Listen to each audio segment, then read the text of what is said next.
আসসালামু আলাইকুম। আজকে আমি বানাবো হেলদি মোমো। তার জন্য বাটিতে আমি কিমা ঢেলে নিয়েছি, তারপর আদা রসুন কুচি, পেঁয়াজ কুচি, ধনিয়া কুচি, কাঁচা লঙ্কা কুচি, এগুলোকে সবগুলোকে একসাথে দিয়ে তারপরে কতগুলো গোলমরিচ থেতু করে পাউডার বানিয়ে এটাকে ঢেলে দেবো। এটা ঢেললে একটুখানি বেশি টেস্ট হয়, তার জন্য ঢেলে দিয়েছি। তারপর আমি এগুলো সবগুলোকে একসাথে মিক্স করে ঢাকনা দিয়ে ডেকে তারপর পাতাকপির পাতাগুলো সিদ্ধ করে নেব, ভালোভাবে সিদ্ধ করে নেব। 15 মিনিটের মতো সিদ্ধ হয়ে গেলে আমি এটাকে নামিয়ে একটুখানি ঠান্ডা হওয়ার জন্য রেখে দেব। তারপর ঠান্ডা হয়ে গেলে আমি মোমোর শেপ দিয়ে এই কাঠিগুলো দিয়ে আমি সেট করে দিয়েছি, নয়তো বা খুলে যাবে সিদ্ধ করার সময়।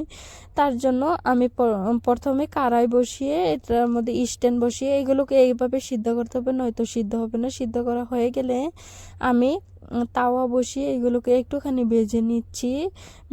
ভাজা হয়ে গেলে তারপরে আমি টমেটোর চাটনি বানিয়ে নিব। তার জন্য দুটো টমেটোর, আদা রসুন এবং শুকনো লঙ্কা এগুলোকে সিদ্ধ করে নিয়ে মিক্সিতে দিয়ে তারপরে একটুখানি ধনিয়া দিয়ে এটাকে পিষে নিয়েছি। তারপরে কড়াই বসিয়ে একটুখানি তেল দিয়ে এটাকে আমি একটুখানি ভেজে নিয়েছি। দেখেন আমার মোমো রেডি। আমার ভিডিও যদি আপনাদের কাছে ভালো লাগে তাহলে লাইক, সাবস্ক্রাইব এবং শেয়ারও করবেন। ভালোবেসে পাশে থাকবেন।